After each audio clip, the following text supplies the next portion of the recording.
Hello, everyone. So You can make now, the PowerPoint. Yeah. okay, so now let's go global in this presentation where I'll be talking about the impact and pathways of nutrition-sensitive agriculture intervention. So this presentation, it mostly comes from a recent publication where we talked about impacts pathways to overall nutrition effect. And I co-authored with my another colleague, Sabina Di Prima, and this is actually supervised by Professor Jacqueline Brewers and also their guessing. Um, so, uh, uh, yes, for next few minutes, I'll be talking about the introduction, like the need for an NSA approach and the methods for this research. And then I'll be talking on the results on the impact on the diversification, or what we term in this presentation as the dietary diversity, and also the pathways to the nutrition outcome. And I will conclude this presentation after that. So for last few decades, we know that food and diet-related factors are important contributors to poor diet and subsequent malnutrition, which is a major global development problem. And that actually highlighted the role of the agriculture sector that can play in improving the diet and also the improving nutritional status. And that actually gave the recent realization that the agriculture sector need to be nutrition sensitive, meaning that the interventions on agricultural production also need to incorporate explicit nutrition objectives and actions by going beyond the traditional food production interventions. So in this research, we actually synthesized the evidence on the effect of NSA interventions on nutrition outcomes and also the pathways to the effect. As I said before, this is a part of the recently published review on nutrition sensitive agriculture that was published in Advances in Nutrition Journal, where we did the systematic review of the studies that were published from lower and middle income countries in between 2000 January and 2019 March. And we had these three different broader criteria for the selection of the studies. As I said before, the intervention, we focused on the nutrition sensitive agriculture, like the agriculture interventions that go beyond the food production and include this nutrition objective and actions in their interventions. And for today's presentation, I focused on the fork diversification. So those studies are mainly from the quantitative studies that reported on the effects on the dietary diversity, both at the household level and also the individual level at women and children. And for the pathways, we included the studies that reported on any nutrition outcome, like food consumption, dietary diversity, or nutritional status, and nutrient intake, and also those that reported on the pathways to these outcomes. And this is the overall flow diagram of the study. Here, I want to highlight that there was a different strategy for the study on the impact and the pathways. For the impact, on dietary diversity, we selected 18 studies, and on the pathways, we selected 29 studies. So this is the overview of the overall the geographical area where the study is actually represented. And as you can see, most of the studies actually came from the Mozambique. And like they were almost, like except a few, they actually represented many countries in Asia and Africa. Okay. So first, as I said before, first I'll be talking on the impact on the dietary diversity. So which was actually reported by the 18 studies. As you can see in this diagram, most of the studies reported the effects of homestead food production and also on the crop and livestock intervention, biofortification or orange flesh sweet potato. And there were the studies that also integrated early childhood development platform and also the mixed interventions. And when we look at those 11 studies that looked at the dietary diversity, most of the studies looked at the effects among children, while only few studies, you can see here, 6 studies reported on the effect on dietary diversity among women, and then the 6 studies reported at the household level. So out of those 18 studies, 17 studies actually reported on the effects. So those 70 studies reported mostly the positive effects among children, as you can see, whereas among women, there is no any study that reported a strong effect, and there was one study that reported the marginal effect among the women. And 1 out of 18 studies reported a mixed result based on the agroecological zone and season. So this highlights that there are the discrepancies in the dietary diversity based on different contexts and also the seasons. So the second part of the finding is on the impact pathways to nutrition outcome, where we selected 29 studies.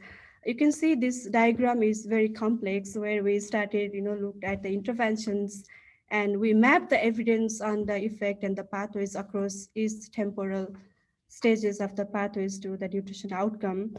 But for now, I want to highlight that there were 5 main pathways reported.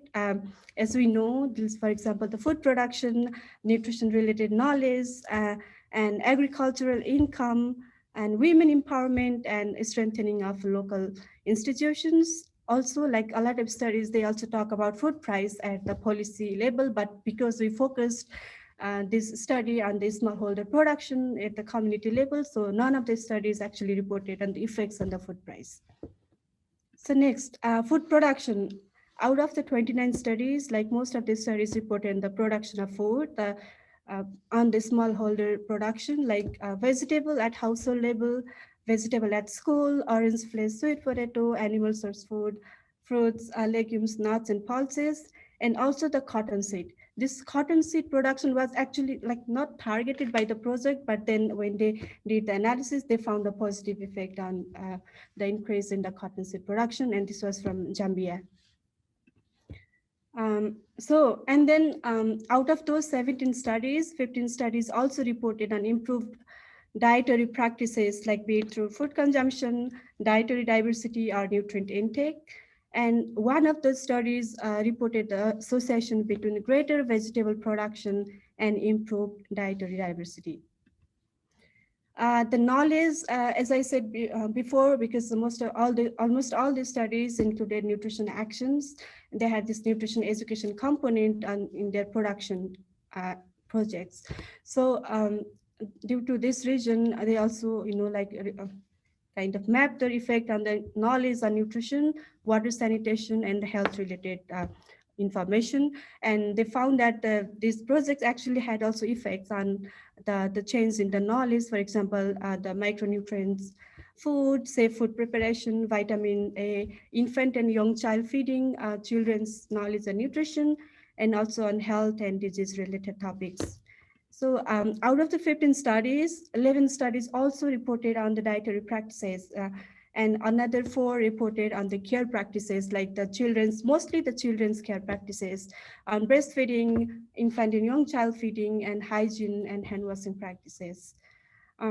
Also, in relation to nutrition, there are also some other set of studies that also looked at the role, like map the association between the knowledge, or look at the role of knowledge with dietary practices, diarrhea, and the nutrition status, and reported the positive link with the nutrition outcomes.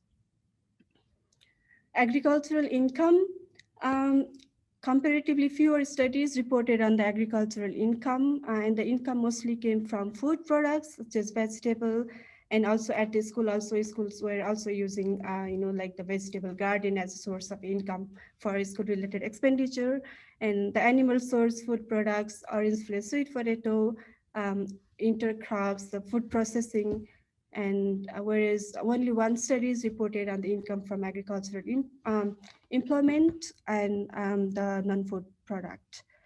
And like in other pathways, the studies also, like 5 out of 9 studies also reported on the expenditure, actually, because we normally see income, going through the dietary diversity, like from the expenditure. So out of those studies, 4 reported on the expenditure on food, while only 1 reported on the expenditure on healthcare.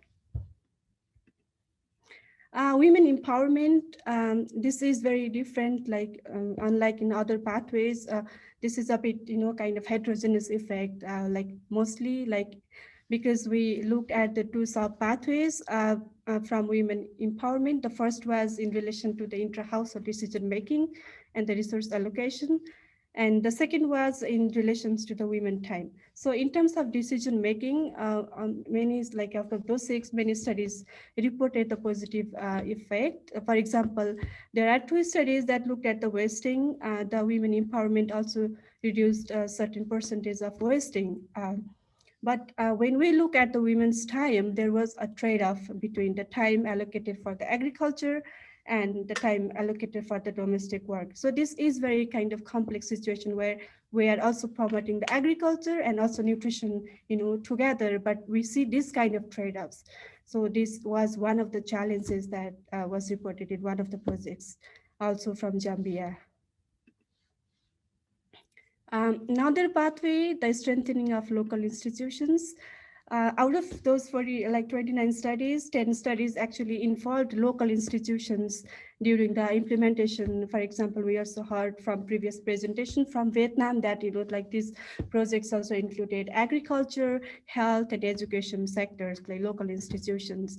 And they three of those, they actually suggested the involvement of these institutions for improving the service delivery. However, there is only one study that reported on these stages of the pathways. For example, there is one study that actually integrated vegetable production, food production component with the early childhood development center, and that reported the increase in number of open days the center is opening, and the numbers of meals served were also increased. That study also reported dietary diversity increase and the reduction in stunting among the younger children. So as we just discussed, the NSA interventions have the effects on dietary diversity, mostly among the children. And however, in regards to women, we don't have adequate evidence to say that they increase the dietary diversity. So future research should focus on the women's dietary diversity. In terms of pathways, there are these 5 different pathways where the NSA can contribute to the better nutrition. The food production that increase the access to food, nutrition-related knowledge for behavior change, agricultural income to increase the expenditure on other foods or healthcare, women empowerment, and the strengthening of local institutions. However, because we didn't find any study that reported on the change in food price at the local level. That was one of the evidence gap, and we suggest that the future studies should prioritize the food price at the intervention level, the income pathway, women empowerment, and strengthening of local institutions. Thank you for listening.